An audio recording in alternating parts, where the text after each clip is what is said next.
Et c'est parti pour les questions de la semaine. Donc, c'est les questions que je reçois, que vous m'envoyez chaque semaine, que vous posez par rapport à l'IDAX, par rapport à l'accompagnement scolaire. Donc, c'est des questions qui peuvent être liées directement à ce que l'on fait, mais aussi des questions générales sur comment aider votre ado. Et j'y répondrai avec plaisir. Vous avez le QR code ici qui s'affiche pour pouvoir envoyer vos questions. Vous avez aussi ce lien que je vous ai mis à l'écran pour pouvoir me poser vos questions. Petite particularité pour la question de cette semaine, c'est qu'il y a eu un souci dans l'enregistrement apparemment de la vidéo de la semaine dernière qui a coupé la fin de la vidéo. Donc du coup, je vais reprendre certaines questions de la semaine dernière dont vous n'avez pas eu la réponse. Ok. Donc c'est parti pour les questions, du coup une partie des questions de la semaine dernière et des questions de cette semaine. Donc question de Céline qui disait, autre question Romain, l'option maths expert, est-ce que les cours proposés ne ciblent que les maths classiques ou peut-il y avoir des exercices qui concernent cette option? Merci pour votre réponse Céline. Alors Céline, par rapport à ça, en fait, ce qu'il faut voir, c'est que maths expert, il faut considérer ça comme une autre matière totalement. C'est pas parce qu'il y a le mot maths dedans qu'on se dit, bon ben voilà, spécialité maths, maths expert, c'est bon, c'est pareil. Non, c'est vraiment, c'est considérer ça comme deux matières séparées, comme maths et physique. Pourquoi? Parce qu'en fait, le programme n'est pas du tout le même. Donc ça veut dire quoi? Ça veut dire que ton ado, il devra avoir le même accompagnement, à savoir, il devrait avoir une séance d'entraînement pour l'aider à savoir faire les exercices type pour les maths experts, et également un exercice quotidien sur les maths experts. On ne peut pas mélanger les deux, sinon c'est diluer l'accompagnement sur chaque matière. Okay, donc c'est important de considérer ça comme deux matières séparées, et donc on peut accompagner effectivement maths experts, mais ce sera dans ce cas-là dans une autre équipe avec un autre format d'accompagnement en plus des maths à côté. Question de Nathalie qui dit « Bonjour, c'est très exceptionnel, mon fils ne peut pas suivre la séance hebdomadaire. Qui dois-je avertir? Est-ce possible dans ce cas de reporter la séance à un autre jour? Merci beaucoup. Belle journée, Nathalie. » Alors, par rapport à ça, plusieurs choses.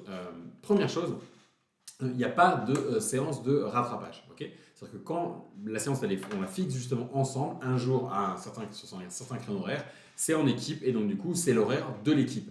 C'est un peu comme si on parle d'un entraînement de foot ou de judo, il a lieu tel jour à telle heure. Et si ton ado n'y va pas, il a perdu sa séance d'entraînement de foot ou de judo. Okay, donc c'est exactement le même principe. Après, deuxième point quand même que je veux dire pour te rassurer par rapport à ça, c'est pas parce que si ton ado loupe une séance ponctuellement que ça va avoir un effet catastrophique. Pourquoi? Parce qu'en fait, dans l'accompagnement, la partie qui a le plus d'impact sur les résultats de ton ado et qui va apporter le plus de résultats, c'est l'exercice quotidien qu'il doit faire pour s'entraîner. Parce que c'est ce qui va le faire passer à l'action et qui va le faire mémoriser. Beaucoup plus que la séance. C'est-à-dire que si je mets dans la balance, si on imagine un élève qui a uniquement des séances et pas d'exercice quotidien, ou un élève qui n'a pas de séance mais qui a des exercices quotidiens, c'est l'élève avec l'exercice quotidien qui aura des meilleurs résultats. Pourquoi? Parce que si on fait juste la séance, d'une semaine à l'autre, les concepts sont complètement oubliés. Parce qu'il n'y a pas. Le cerveau, il a besoin de ce travail continu pour que ça fonctionne. Okay, donc c'est le point pour te rassurer quand même si ça arrive ponctuellement. Maintenant, dernier point par rapport à ça, si jamais effectivement ton ado ne peut pas venir à une séance et que tu le sais en avance, alors tu peux prévenir l'équipe, d'accord, en envoyant un email, un message ou un WhatsApp pour prévenir. Et alors, on verra, donc ça je mets des guillemets parce que c'est optionnel, c'est si jamais on a une autre équipe dans laquelle il y aurait de la place pour ton ado pour qu'il puisse faire sa séance cette semaine, un autre jour, un autre horaire, en rejoignant une autre équipe où il y aurait de la place, on va tenter de l'organiser. Okay, ça, je mets vraiment des gros guillemets parce que je ne peux pas du tout te le garantir, parce que nos équipes généralement sont assez remplies, donc ça arrive parfois qu'effectivement il y ait des équipes où il y ait juste 2 ou 3 élèves, parce que des équipes qui viennent de se lancer, et du coup où il peut y avoir la possibilité pour ton ado de rattraper. Mais ça c'est optionnel, je ne peux pas te mettre de garantie là-dessus. Okay, voilà Nathalie, par rapport à ça.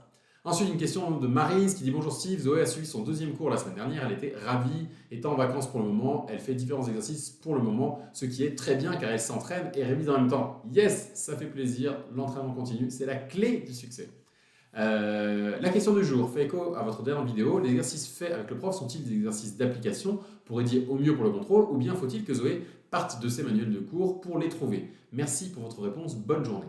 Alors, évidemment, l'exercice que va donner le professeur, c'est non seulement des exercices d'application, d'accord, qu'il va donner pour aider Zoé justement à préparer ce qui tombe le jour du contrôle, parce que c'est notre objectif qu'on aide Zoé à préparer ce qui tombe le jour du contrôle et qu'elle aille chercher ses notes IS le plus vite possible. Après, ça peut arriver qu'ils peuvent donner quelques exercices d'apprentissage s'ils voient qu'elle a des difficultés. Maintenant, comme j'ai dit, la grande majorité des exercices, 90%, ce sera des exercices d'application. Et après, l'autre point aussi qui est important, c'est que ce sera des exercices qui seront adaptés à Zoé, c'est-à-dire adaptés à l'endroit où elle en est dans le chapitre. Donc, si elle est en train de voir tel ou tel concept, ce sera des exercices qui vont lui permettre de voir tel ou tel concept. Et le professeur, comme il la voit en séance, il va voir où est-ce qu'elle a eu des difficultés, où est-ce qu'elle a des facilités, pour adapter les exercices à lui donner pour vraiment qu'elle ait le meilleur exercice possible par rapport à ça. Okay, Ensuite, question de Virginie qui dit: Bonjour, j'ai vu la vidéo des questions posées, mais 1h30 par semaine, il faut qu'il ait le temps pour faire ensuite ses autres devoirs. Alors, effectivement, c'est 1h30 par semaine, d'accord? Donc, on part quand même sur un ado qui a du temps après les week-ends pour faire ses autres devoirs, qui a du temps a priori quand même un peu le soir aussi pour ses devoirs. Donc, par expérience, pour avoir accompagné, comme tu le sais sans doute, des centaines d'élèves, 1h30, ça pose aucun souci au niveau de la gestion de l'agenda. L'autre point aussi, pourquoi ce créneau d'1h30 en fait? Parce que on a testé d'autres formats, sur des formats de 1 heure, des formats de 2 heures.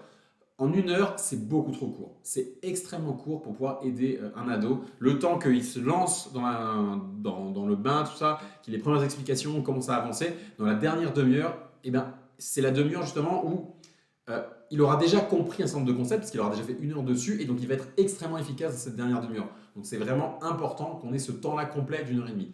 2 heures pour une séance hebdomadaire, c'est un peu trop long. C'est ce qu'on fait dans le cas des sprints, donc nos stages de préparation intensive, où là c'est des séances de 2 heures en équipe. Mais là, sincèrement, le temps file.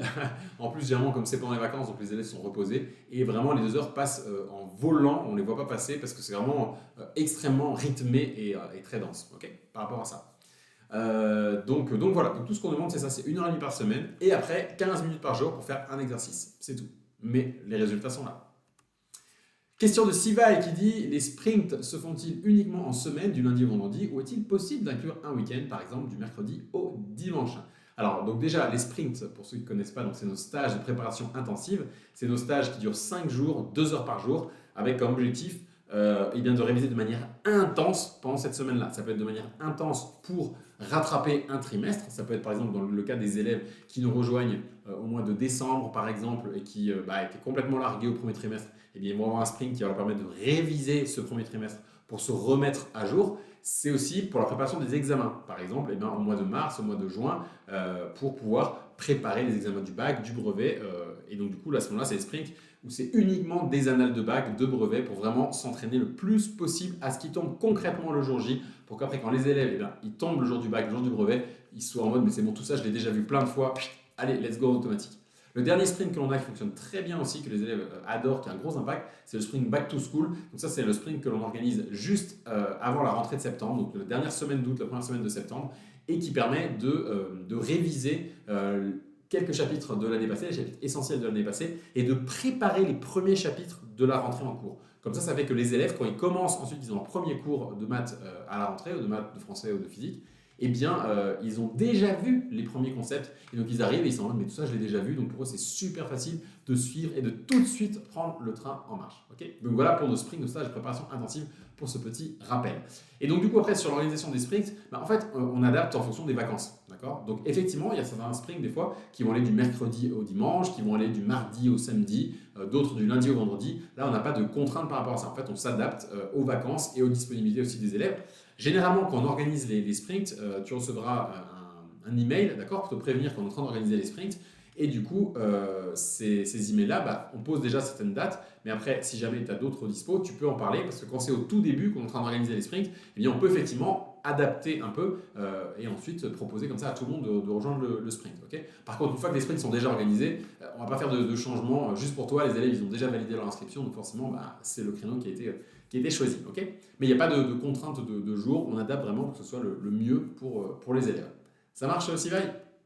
Voilà. Du coup, c'était tout pour les questions du jour. J'espère avoir répondu à ta question. Si jamais ce n'est pas le cas, si jamais tu as des questions, comme j'ai dit, par rapport soit à Didax, par rapport à notre fonctionnement directement, ou sinon si tu as des questions par rapport à l'accompagnement scolaire, par rapport à ton ado spécifiquement, des difficultés qu'il aurait, vas-y, profites-en. Je suis là pour répondre à toutes les questions et pour aider ton ado à s'en sortir. Sur ce, je te souhaite une excellente fin de journée et je te dis du coup à très vite pour les prochaines questions de la semaine.